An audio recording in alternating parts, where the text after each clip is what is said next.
Apa salah satu isi sumpah kami? Ya, bahwa seorang pengacara advokat tidak boleh menjanjikan kepada siapapun perkaranya menang. Artinya, ya, untuk pelajaran sama kita, kalau bapak itu jumpa pengacara dan dia katakan, oh ini pasti menang, saya akan katakan bahwa dia penipu.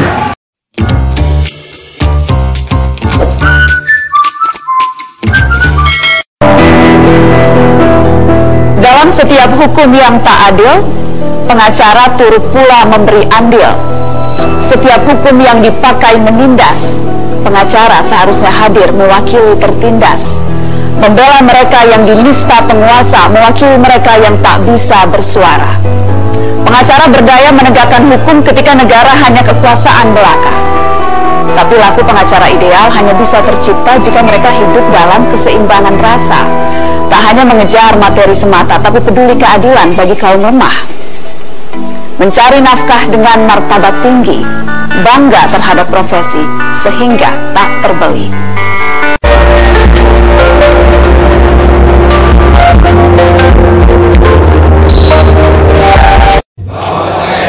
Untuk memperoleh profesi ini, langsung atau tidak langsung, dengan menggunakan nama, atau cara apapun juga, tidak memberikan, atau menjanjikan barang sesuatu, kepada siapapun, bahwa saya dalam menjalankan tugas profesi sebagai pemberi jasa hukum akan bertindak jujur, adil dan bertanggung jawab, berdasarkan hukum dan keadilan, bahwa saya dalam menjalankan tugas profesi di dalam atau di luar pengadilan tidak akan memberikan atau menjanjikan sesuatu kepada hakim, pejabat pengadilan atau pejabat lainnya agar memenangkan atau menguntungkan bagi perkara klien yang sedang atau akan saya tangani.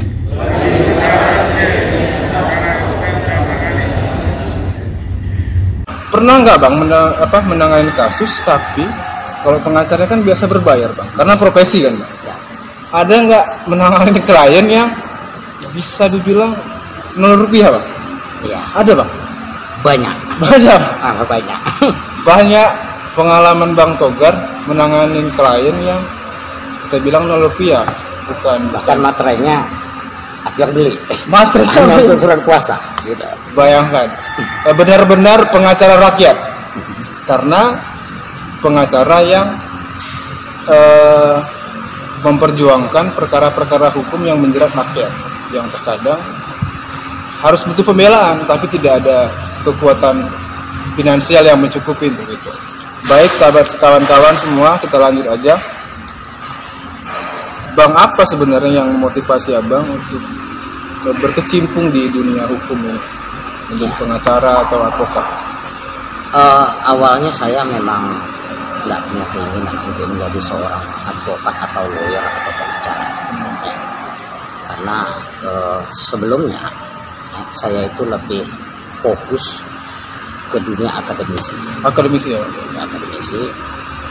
Maka pada tahun 2012 sampai tahun 2015 saya sempat menjadi dosen. Dosen di Fakultas Hukum salah satu perguruan tinggi swasta ya di Sumatera Utara ini. Namun hari demi hari yang saya hadapi adalah banyaknya masyarakat keluhan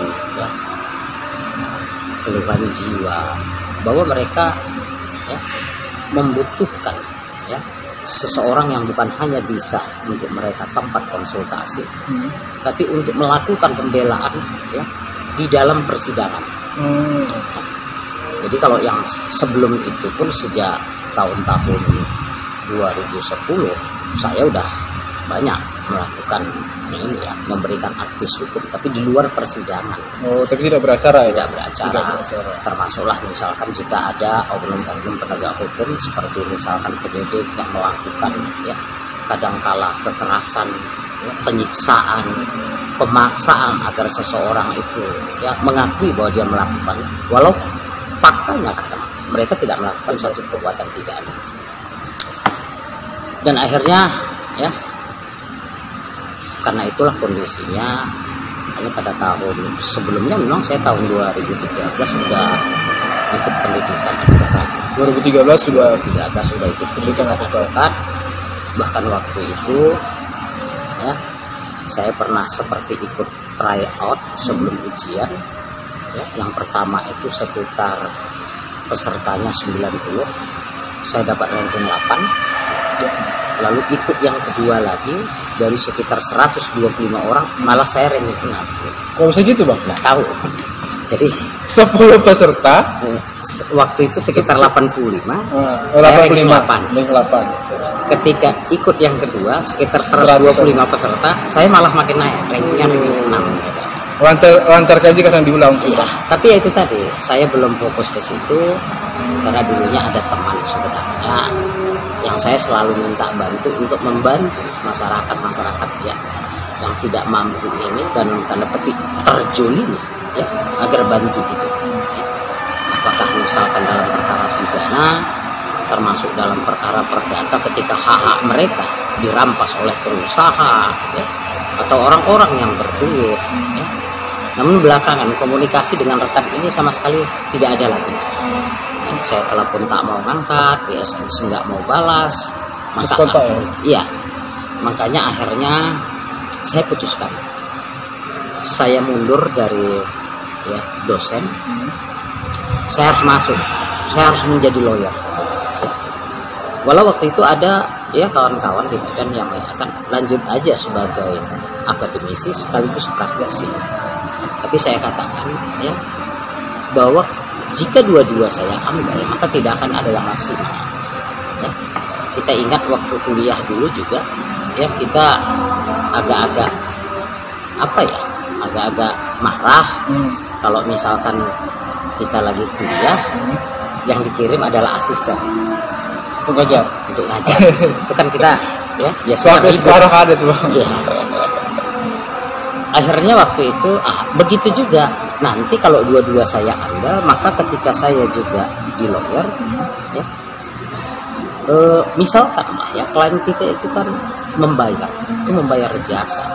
Tapi gara-gara persoalan kita harus misalkan ya ngawas ujian di kampus atau berkaitan dengan kegiatan kampus, maka yang kita kirim juga ya model asisten atau ya anak-anak yang baru-baru lepas magang. Maka akhirnya saya putuskan ya udah saya di lawyer. Dan saya pertama ya saya belum lama sebenarnya di dunia lawyer ini belum lama. Itu saya lulus ujian di 2015 sekitar bulan Oktober, lalu diambil sumpah oleh Ketua Pengadilan Tinggi Sumatera Utara Pengadilan Tinggi Medan pada bulan Januari tahun 2016. 4 tahun berarti bang? Iya, baru 4 tahun. Baru 4 tahun ya? Fokus di lawyer. Tapi ya makanya teman-teman bilang ya, kalau yang namanya lawyer dia memang baru, tapi dunia hukum memang itu dunia saya maksudnya. Makanya kalau melihat sekarang kadang-kadang ya adik-adikan atau rekan-rekan yang baru dia ambil sumpah oleh pengadilan tinggi ya, banyak yang masih bingung. Jadi kalau uniknya saya gini dulu, seorang pengacara itu yang baru diambil sumpah, dia akan berupaya menghindarkan beberapa perkara ya. Salah satu yang dia hindarkan adalah misalkan menjadi kuasa pemohon pra peradilan. Itu dihindari? Itu dihindari. Kenapa dihindari? Ya Yang pertama yang mau dilawan adalah negara, penyidik. Ya, pasti tuh. Yang kedua, ya kita sama-sama tahu kadang-kala ya ada fakta yang nggak bisa sampai sekarang dikesampingkan sebenarnya ya, antara penyidik, penuntut dan hakim. Kan dikatakan orang setali 3 uang sebenarnya. Iya. Ya, seakan-akan gitu ya. Ya yang namanya ini hakim juga harus lindungi lah penyidik kalau misalkan ada proses mulai daripada penyidikan yang pasti penyidikan ya yang menyangkut tentang objek pra-peradilan, dan ini kan menyangkut persoalan hukum acara yang ditabrak atau tidak sesuai prosedur ya. Dan kita tahu betul bahwa hakim ya itu persentase yang berani memutus perkara permohonan pra-peradilan walau faktanya bahwa termohon itu telah melakukan ya pelanggaran prosedur hukum acara, tapi hakim ya berani mengabulkan permohonan itu dengan menyatakan misalkan ya, objek daripada yang dimohonkan ya, misalkan tentang penangkapan yang salah prosedur, penahanan ya bahkan penetapan tersangka ya, itu sedikit karena itu tadi ya, apalagi menyangkut perkara-perkara misalkan begini ya, tindak pidana korupsi kita dukung ya. Saya kalau bicara tentang ya apa ya ikut sertanya bagaimana upaya ya, pemberantasan korupsi dalam arti kata ini saya dari mulai tahun 2003 ya, bahkan terus terang kemungkinan anak Sumatera yang pertama kali demo tunggal di KPK tahun 2005 itu saya. Ya, ada dokumentasi itu. Ada dokumentasi. Demo tunggal di KPK ya dari mulai jam 9 sampai jam 6 sore. Ya.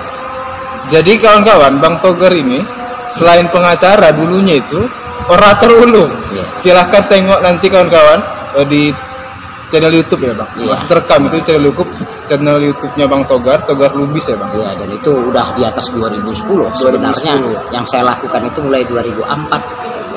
Bahkan kalau katanya sebagai orasi pernah salah satu pejabat ya, di Sumatera Utara ini karena istrinya juga adalah pejabat tapi di legislatif ada persoalan di dalam ya, dia minta saya sebagai orator demo ya 1 jam dia bayar 10 juta itu udah pernah dan saya tolak